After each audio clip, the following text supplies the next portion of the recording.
নমস্কার, কেমন আছেন সবাই? আশা করি সবাই খুব ভালো আছেন আর আমিও খুব ভালো আছি। আমার নতুন একটি ব্লগে আপনাদের স্বাগতম। এটা হলো কালী পুজোর ভিডিও। তো এত লেট হয়ে গেল একটু এডিট করতে। এখন আমি কালী পুজোর আগের দিন প্রদীপ তৈরি করতে বসে পড়েছি।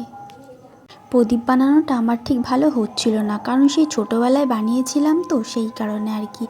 প্রত্যেক বছর কিনে আনা হয় প্রদীপ, কিন্তু এইবার একটু ইচ্ছে হলো মাটির প্রদীপ বানাবো। আর তোমাদের সবার কালী পুজোটা কেমন কাটলো আমাকে অবশ্যই কমেন্টে জানাবে কিন্তু। এরপর আমি আর পারছিলাম না, সেই জন্য আমার শাশুড়ি মায়ের কাছে নিয়ে চলে গেলাম। উনি দেখলাম খুব সুন্দরই, খুব তাড়াতাড়ি প্রদীপগুলো আমাকে বানিয়ে দিয়ে হেল্প করলো। তো এখন সন্ধ্যাও হয়ে গেছে, এবার সন্ধ্যাবেলায় আমি সব প্রদীপগুলো ধরিয়ে দেব। আর পাশের পঞ্চপ্রদীপটা একবার দেখুন কি সুন্দর বানিয়েছে না? চলুন এবার বাড়ির কোনায় কোনায় 14টা প্রদীপ ধরিয়ে দিই। এবার আমাদের বাড়িটা কি সুন্দর লাগছে না? শুধু আমাদের বাড়ি না, আশেপাশের সবার বাড়িতে এরকম আলো আলো হয়ে গেছে।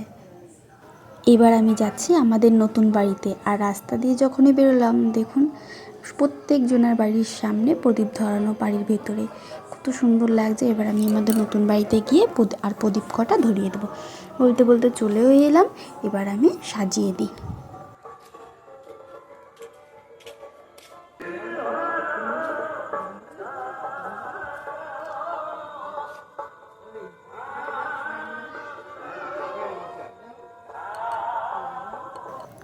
এবার আমার মেয়ে আর আমার বর দুজনে মিলে বাজি ফোটাচ্ছে।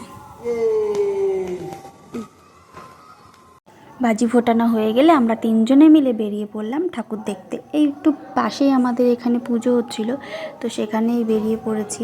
আর এখানে তো আমার মেয়ে জাম্পিংয়ে চাপবে বলে উঠলো, কিন্তু বড়রা চাপছে বলে ও আবার একটু ভয়ও পাচ্ছে। আর এটা হলো পরের দিন আমাদের এখানে ডিজে। আমরা তো ডিজেতে খুবই মজা করলাম। এবার তোমাদের যদি আমার ভিডিওটা ভালো লেগে থাকে তাহলে একটা লাইক কমেন্ট করে দিও, আর যে নতুন আছো সে সাবস্ক্রাইব করে দিও।